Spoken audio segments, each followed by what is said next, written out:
These are things you get to understand. It's a beautiful machine with waters, levels, pumps. You need to stand above it, not in it. And you need to say, what effect does that have? And then go look for your chart setup, find yourself a tight stop with an expansive, geometrically generated reward. Are you ready to transform your life?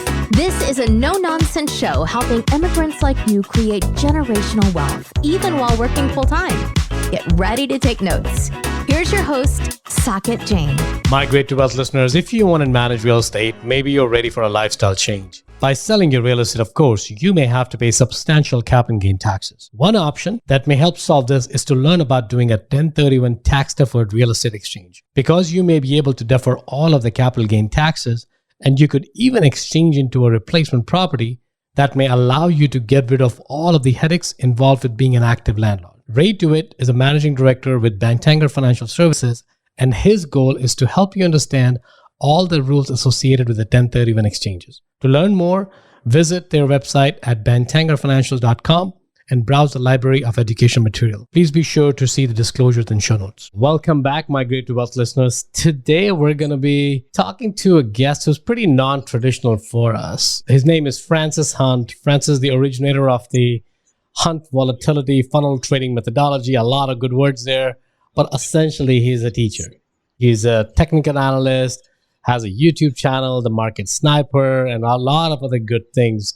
But really where the focus was not in his title for this show for me, it was really more around, hey, can we bring somebody on the show who understands technical analysis, who understands directional vectors of where we believe the market's going to go, so we can build some positions of either longs or shorts, right? And that's important. And you know my position as you as a listener know my position on the paper trades.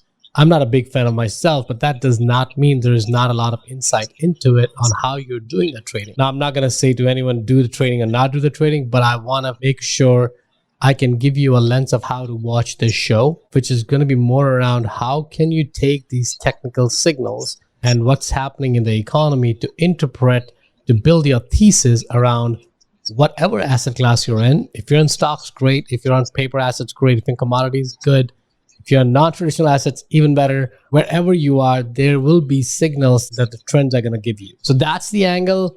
Put your biases aside. If you're a lover of a stock market, you don't like option trading or whatever, keep those biases aside. We're not going to be talking about option trading.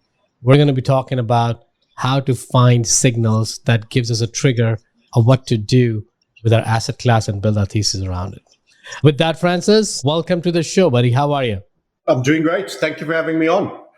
Awesome. Francis, I know you're stationed yourself in Panama, correct?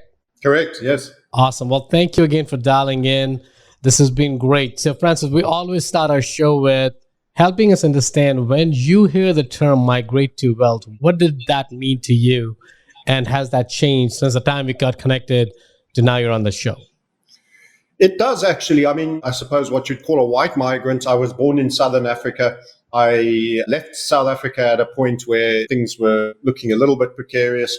I went to the UK. So I have my own migrant history. And I've typically found that, as you probably found, people that made the effort to uproot from what they considered their home to move somewhere else are particularly motivated and tend to do probably better than the aggregate that surrounds them. Yeah. So that was, I suppose, the obvious translation of it.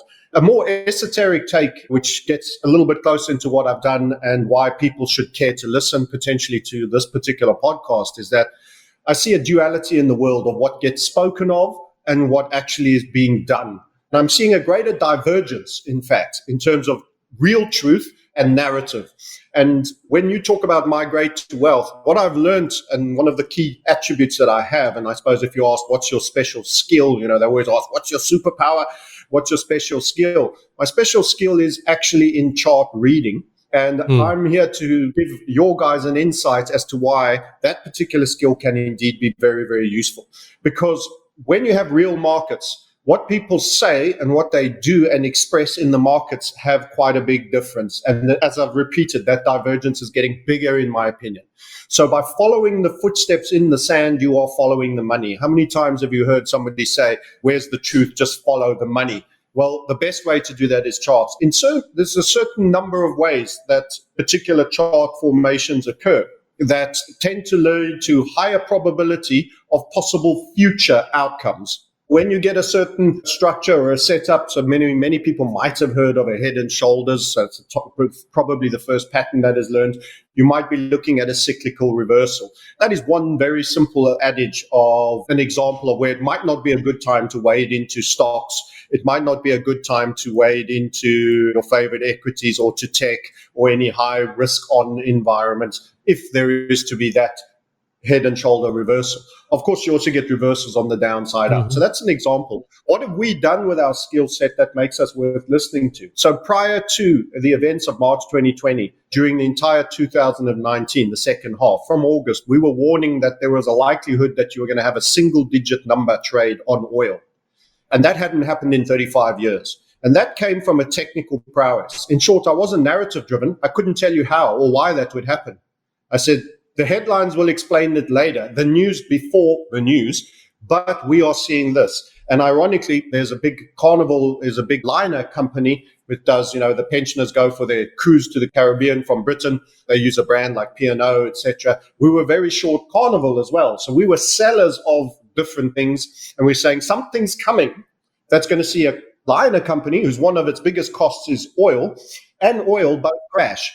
We can't tell you why. And so we were short pipelines and a lot of things. And that led eventually to what then became the event that obviously having lots of elderly people where there's a transmissible virus inside a very short, small space, tin can on the ocean, probably not a great idea. And we got massive outlier gains out of that. That was all done technically. Most people are narrative traders. They want the fundamentals.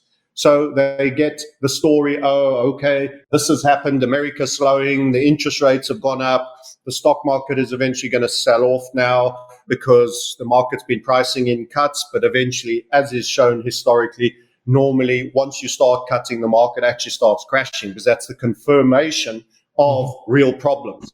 And it's only when they bottom, when the cuts stop, do you normally typically bottom. And that's when the quantitative easing and all the other economic techniques come out. So people want fundamental narrative. We take the same train and we look at it from the other side. And we say, the pattern is suggesting this. I don't know what will cause that, but we will get the news before the news if our analysis is correct. Another key point I just want to make on this, why this is interesting and people should contemplate it. We are sitting on 9 screens, day trading, 15-minute ticks. Many of your audience, from what I understand, are professional people, are time poor but income rich. These are things you can do on big time frames and make decisions for 5-10 years and just stand by them. That don't require active minute-by-minute, day-by-day adjustment and various other things. So I want to separate in macro investing using technical charts from day trader guy who's wired and sitting 14 hours a day, clicking and responding to every little blip of news. I understand that many people are not going to be able to play in that particular category. So we look for opportunities where you get real compression in volatility. So charts can be volatile and then they go very quiet and they soften. When they get exceptionally quiet, that's usually a precursor to a news-based event. An example, for instance, would be directors and insiders are not allowed to trade their shares just before earnings announcements. This often leads both to the shareholding register and obviously to the big whales that are often insiders with options and equities going very, very quiet. Now, you can get a very tight risk, in other words, a stop loss where you accept you're wrong. So let's say you assume up, but it goes down, where you pay $1 loss. But in the positive outcome, you can get an explosive move. So volatility is interesting. It dissipates slowly, but when it comes back, it explodes. So there's an asymmetry to that. And what that allows is extreme reward to very tight risk. Now, the problem most traders make is that they're always in when there's a natural everyday volatility market bouncing around. You want to get to that moment. And this is why we're the market sniper. I'm not a gun freak, and I'm certainly very anti-war. But the key value is, and I learned this as my history in Africa, is we used to go to the Kruger National Park. Interesting narrative for you, totally off trading. And you would sit in a car and you'd drive around this landmass as big as Wales and look for animals in the heat of the day. And occasionally you'd spot something and you'd get a queue of cars and you'd stop and there'd be a leopard's tail twitching in a tree half a kilometer away and you'd need binoculars to look. And that's how most people invest and trade. Then there was the small percentage of bird watchers. These guys got up middle of the night. They literally were up at 4 a.m. They got sandwiches. They did packed lunch for these people. And they got into their cars as sunup was occurring. They went to water holes. They got out their cars, and there were places where you could sit in hides, and they sat still and did nothing. And they watched. So they went to the right places under the right circumstances with the right tools. And then they said the opportunities are always there. We just have to sit tight. And suddenly you saw all forms of game, not just birds. You would see leopards doing kills round the watering hole. You would catch things that none of the people that were driving around with their air cons on in the heat of the day would do. And this is my analogy for people in investing markets. Go to the places of high probability and be accurate. Snipers had a kill rate for every round of 1.3 for every shot fired. This is a statistic. The average infantryman in World War II fired 250,000 rounds for every one that served its purpose. Wow. And in Vietnam, with automatic weapons, that went up to 400,000 rounds. Which one do you want to be? The infantryman grunt who is pumping lead and having a random shotgun approach in the jungle? Or are you going to be patient, shoot rarely, but be very certain when you do it? And when you shoot, you're shooting with a high-powered rifle that whatever you hit gets taken off. Now, again, forgive the war and the shooting analogy. I'm not looking to take anybody's head off here. But this is a precisionist, paramedic or brain surgeon. There's a big difference in the reward, even though they both have great skill sets. Mm-hmm. So this is the setting, and I've spoken for a while, so I want to hand back to you. But those are where we are at. And if that captures your imagination and you want to hear more, then you're in the right place. Francis, I love that conversation, right? So I think there's so much to unpack. I think one of the key things there is that most of us are news traders, right? Kind of like we're not tracking what's going to happen. We're reacting because something has already happened. What you're saying, if I'm hearing you correctly, is technical charts, if read properly, gives you a probabilistic approach of what is going to be the possibility of a likely event to happen. It doesn't guarantee it, which is a very important aspect because you use the word probability, which I really loved. It's someone would say that, hey, I'm a technical analyst, but most of my guesses are wrong. It's because it's probability, right? So there's probability by definition does not mean certainty. So there's a high likelihood, and you want to trade on things that have a higher probability of success or whatever your thesis are, because all of us are acting on our thesis. To develop those theses, Correct. You need a few things. You need to figure out where the puck is going to go rather than where the puck is today, right? To do that, you need tools. If you're basing on the news cycle, you're already too late because most of the news is reactionary. There's no proactiveness in the news. So you need to figure out tools of how to be proactive.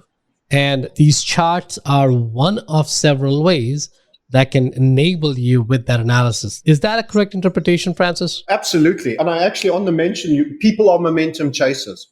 So I say, don't be dogs chase moving cars. Don't be a dog. And then when the car stops, they're vexed and they don't know what to do. They chase and bark. If you watch under 9s or under 5s playing soccer, they're like ants all running after the ball. There's no one standing out on the wing. Yeah. It's clearly clear. And then one person looks up and sends a wide ball to the wing and he has open space to run on goal. So this is the case of your Gretzky quote about skate to where the puck will be, not where it is. This is absolutely how we approach it. In fact, the most boring market is the most interesting market to us, because once it goes hyper boring, it means there's low engagement, low volume, and usually very low volatility. That is usually a precursor. So, Stephen Covey wrote some great books, and he said, begin with the end in mind. So I went, where is the safest time for me to be engaged in the market where I'll make money? And it was always when the market moved immediately from my entry, violently away from my stop loss. Mm-hmm. So when does that happen? So I said, what are the conditions before a violent move that typically occur? And I observed, looking backwards, reverse integrating everything, that it's very low volatility. So you get the news before the news. I'll give you a cranky example of exactly this trading. There was an equity called Merseyside Docks and Harbours. You might know Merseyside is actually Liverpool way in the UK. And I joined a group because I saw a technically interesting pattern. And Every single person in that group knew way more about that equity than me. I knew absolutely nothing apart from its name and its stocker signal.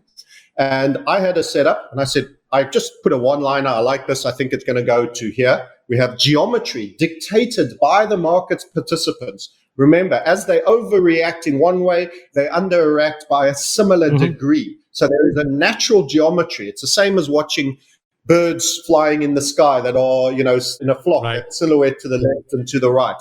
It's the same as watching a shark in a sardine. There's a natural tunnel around the shark, but they don't coordinate that individually. It just happens by the crowd, the witness of the crowd. That is an example of a pattern. The safety distance that a sardine is prepared to accept from a marauding shark as it swims through a shoal, that is the pattern. And as the shark turns and moves, the tunnel is forming around it. It is this beautiful, beautiful nature. It's Fibonacci. It's a lot of other things like that. Anyway, on the Merseyside docks and harbors, I had my setup. I put my entry on. I was triggered in. I said, I'm long. Most of the other people saying, no, I don't think you should be buyer right now. In fact, I'm thinking of shorting.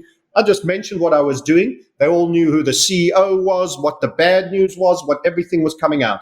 All of a sudden, the person, separate organization, came out and said, we are about to purchase this.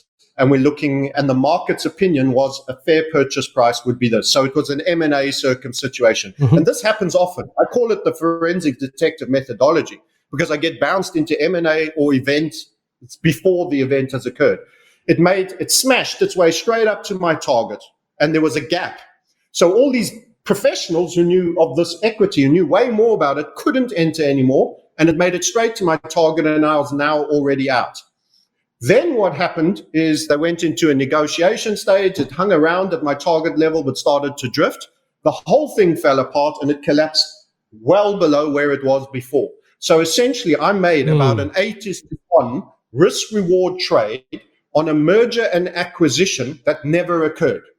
And everybody else there lost money, but knew way more about the numbers, the turnover, the carriers, the containers, who the CEO was and the CFO. And that is the difference between a fundamental situation and it was almost ignorance was bliss for me. This is a technical, it's met my criteria at a technical level. I carry a silver coin in my bag normally just to show people real money. But what I would have done is shown it to you and said, it's the same coin, just the other side. So technical and fundamental information. When you do a technical assessment, fundamentals are the drivers. The fundamental news was the driver. I just got the heads up earlier because I was looking for a certain set of criteria. And the minute the criteria is met, I trade it. So many people are market siloed. I trade stocks. You'll find an FX guy. I trade the old lady, pound dollar only. I get to know it. They try bond to something like it's their sister, their friend. They once made money on it. They create emotional attachments. I have no silos. I will go from that UK equity to trading a US listed commodity on NYMEX oil down to single digits. Then I will be in XRP just before the judge ruling came out, and I make 70% on that in a day. Now, I'm not suggesting I win all the time by that, but I'm just highlighting that I look for conditions and criteria. I don't look by market. I look for conditions. If there's a technical chart and it is delivering the conditions, I will be as happy with a crypto. Now, that's difficult for some people because then you need an account that can do US equities. You need something that is more broad. So you have to have a couple of platforms, and they all have to have some degree of funding in it. But that allows me to move from all over the world. And this gives you the macro technical view on the world. You want to position like you are a global hedge fund manager. And you're the treasury department for Apple. Where do you put your money? You've got all this cash coming in. So if you're trading Forex, who's got the bigger outlook for interest rates to go up? We've actually had a period of euro strength against the dollar, and the dollar slipped a little bit. We were on that. And I'm not a fan of the euro as a currency. This is just relative periods and spells. So you can see, the rates aren't getting as tightened as fast anymore. There's a repricing of what will happen. The dollar comes off. It's major liquidity pair, opposite number, the seesaw, the euro goes up. Boom, you're on it. I actually chose Swiss francs instead, did just as well. These are things you get to understand. It's a beautiful machine with waters, levels, pumps, and cisterns, and you need to stand above it, not in it. And you need to say, what effect does that have? And then go look for your chart setup, find yourself a tight stop with an expansive, geometrically generated reward. And that's how you do it. And you can afford to be wrong 60 or 70% of the time because you take a loss 1 unit at a time. And when you make profits, we are typically trading 7, 8, 10, multiple digits of R's to the upside. So when I say R's, risk reward ratio, 1 unit is 1 R. If you're trading 8 reward, that is an 8 R return. Sure. Now, Francis, let's take a little bit broader perspective. So there's a lot of data that we have and the analysis that we have, and these charts are available for equities market, right? And even for Forex. Now, what happens if you want to take the similar information? Let's say I want to build a thesis of what's going to happen to the interest rates or what's going to happen to the housing market. Can I apply the technical analysis on these asset classes and these different macro environments? 100% you can. In fact, I stand ready, if you permission me on share screen, to take you to the US interest rate charts and show you setups that we have already drawn and what I expect on balance of probabilities still to occur. So we may not be able to share the screen here, Francis, because there's going to be a lot of people listening audio. So can you describe the chart, and we'll make sure the chart gets included in the show notes so that people can look at it? I can do a screenshot and send it to you in retrospect to add to your recording if you like. But essentially, we have exactly what I've described. We have a number of technical setups on the US 30-year, on the US 10-year. So we don't just look at one interest rate, we look at them all because you should get confirmation across the category. And we see rates going higher. But first, there's a pullback. We just made an interim target.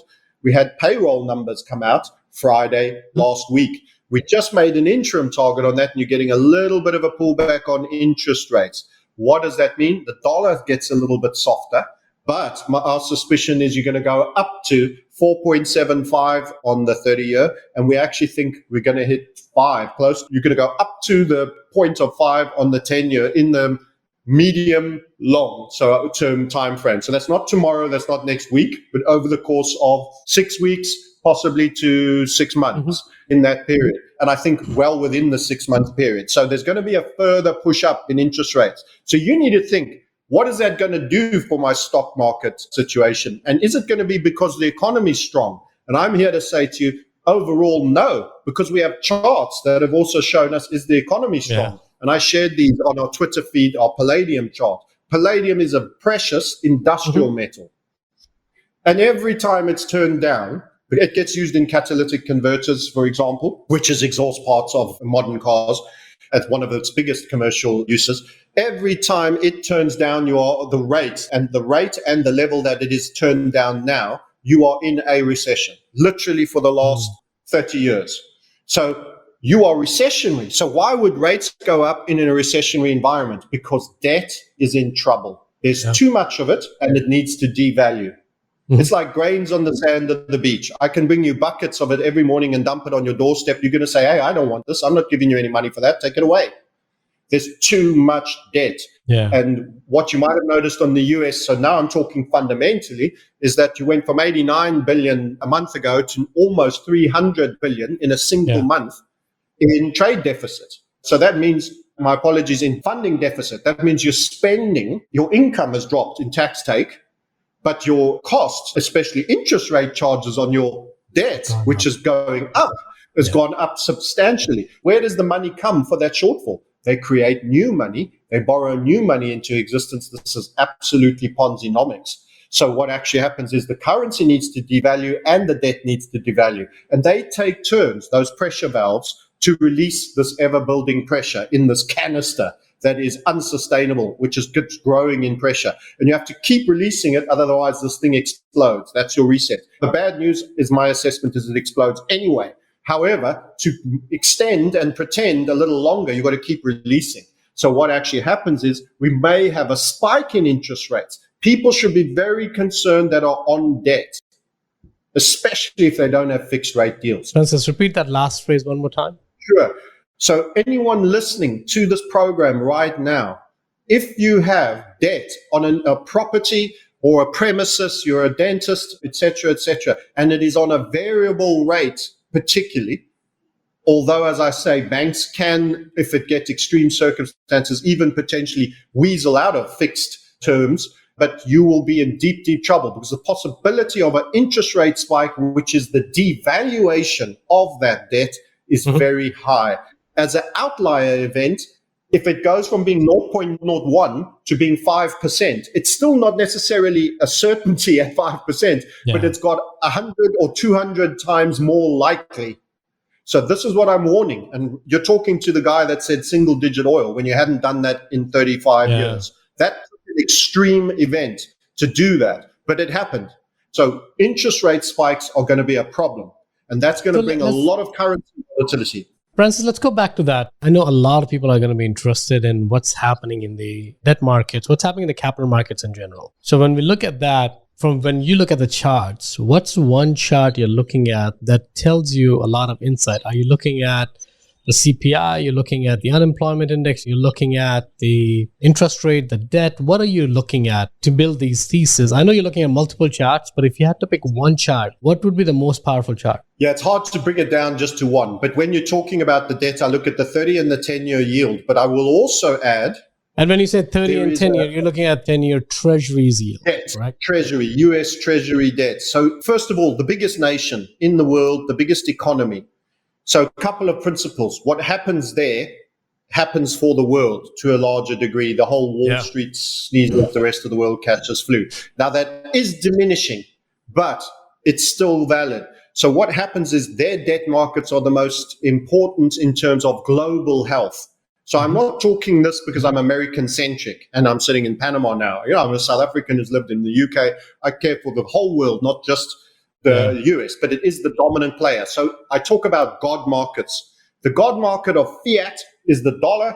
The God market of the debt system is going to be the 30 years and 10 years on the long end. And then you've got to look at the short end. And this brings me to the third chart that I do, and it's an inversion. It's a great pity we can't share, because what I do is I do the difference between the 30-year and the 1 and 2 years to the 30-year. And this is known as the yield inversion. And you right now, to all the people in the States, immigrants, etc., this might be new for you, talking about debt markets. Everybody understands an equity, buying a share in Apple. People don't understand debt. Money is borrowed into existence. New dollars to pay for overspending is borrowed into existence. So you have a liability and an asset. If you hold a bar of gold, there's no liability with that. You paid for it, you own it. There's no T-bill accounting applied.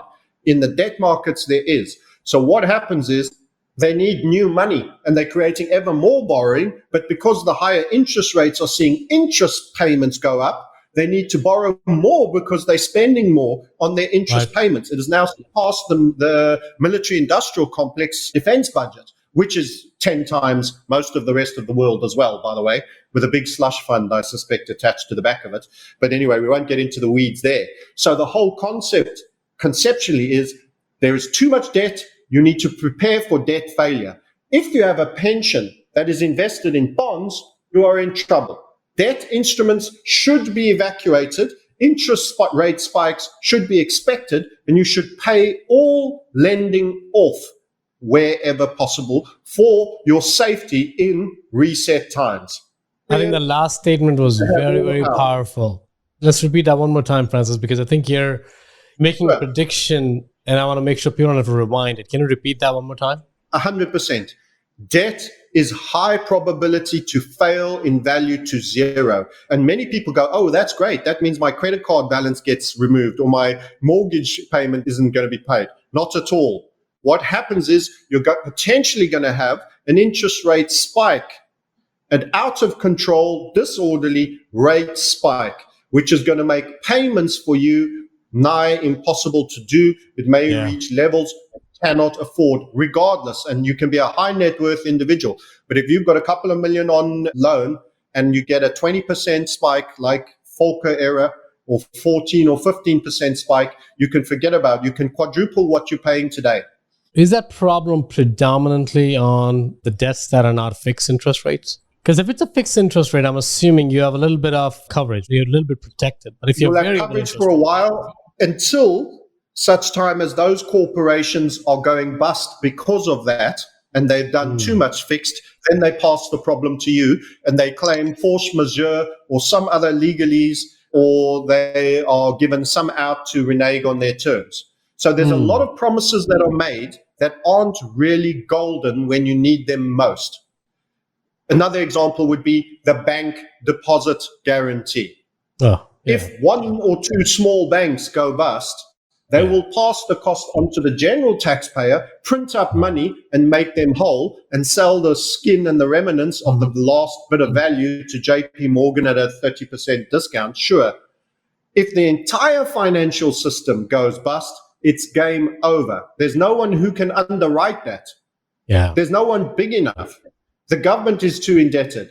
Your cash in your bank, you need to look at as in a dangerous place. What you need is a new mental framing for the reset era.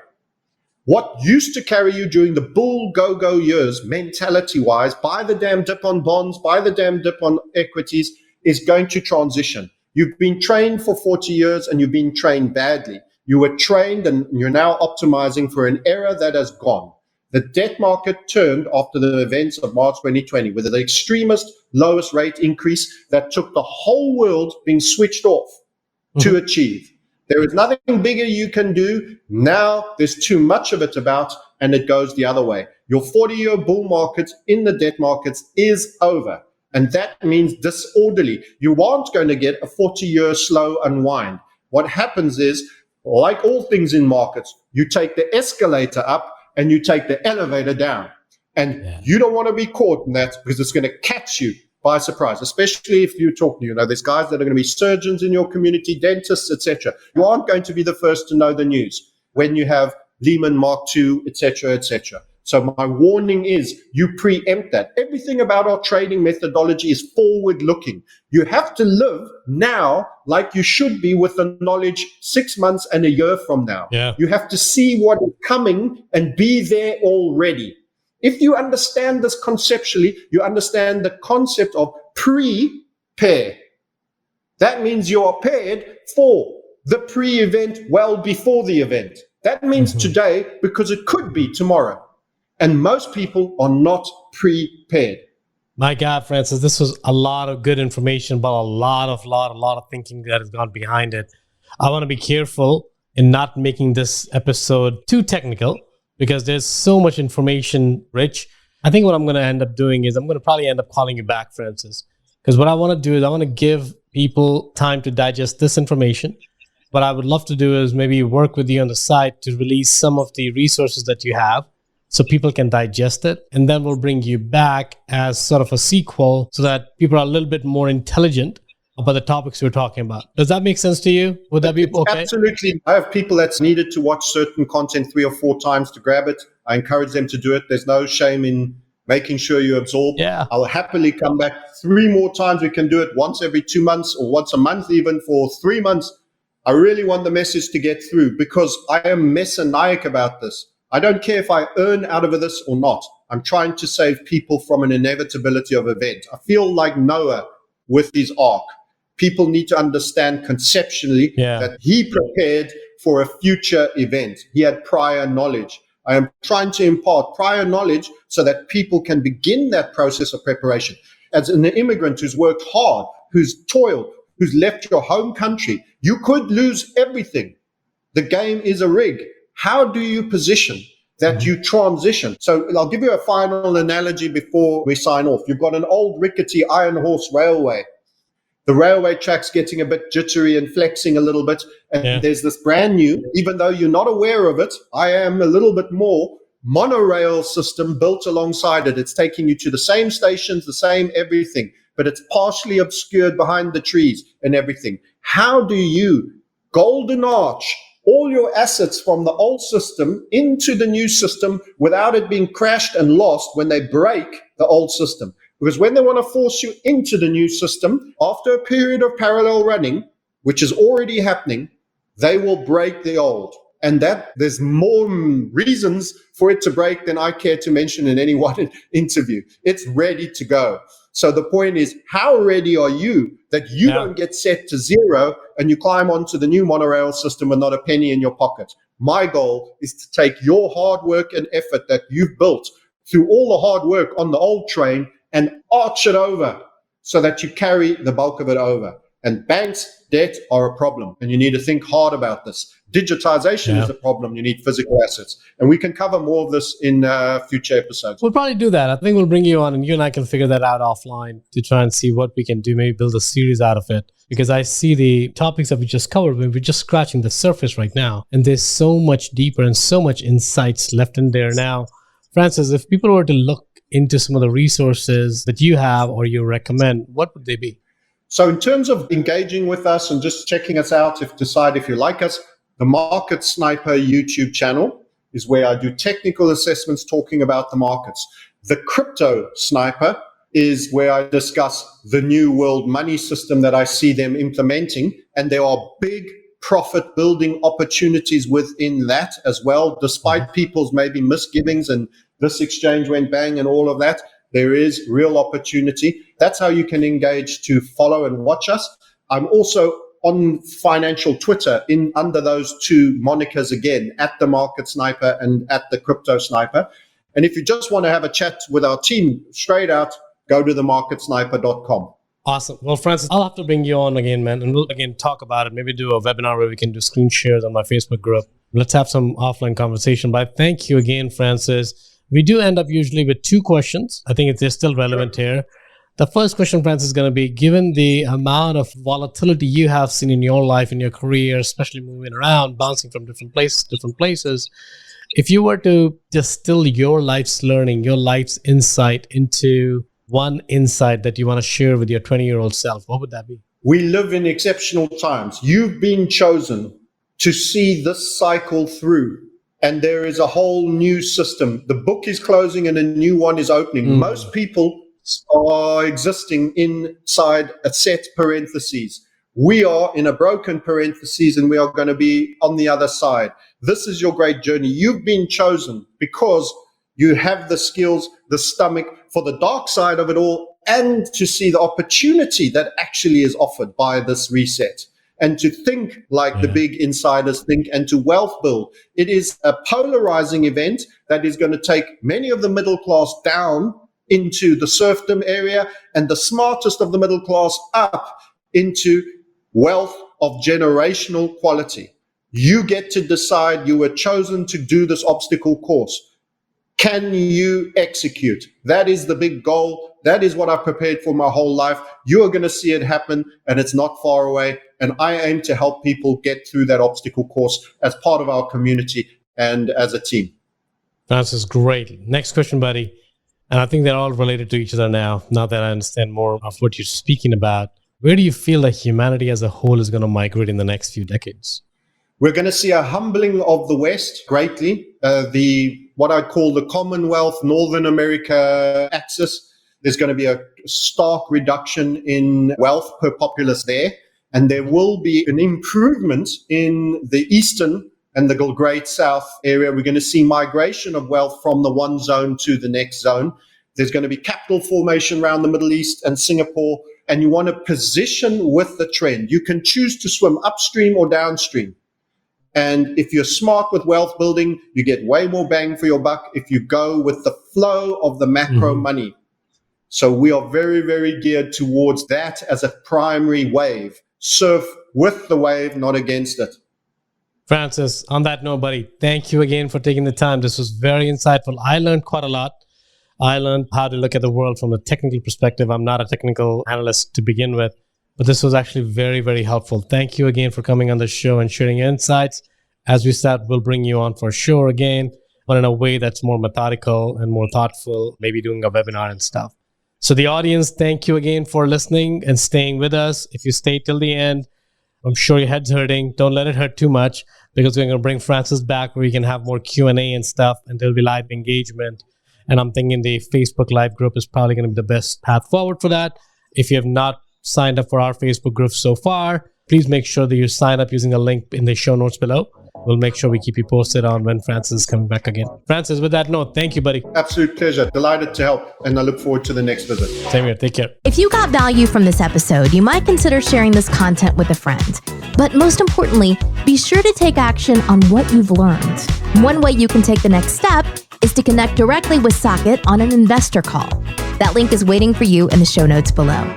The content of this podcast is for informational purposes only. Please consult your own advisors when making any investment decisions.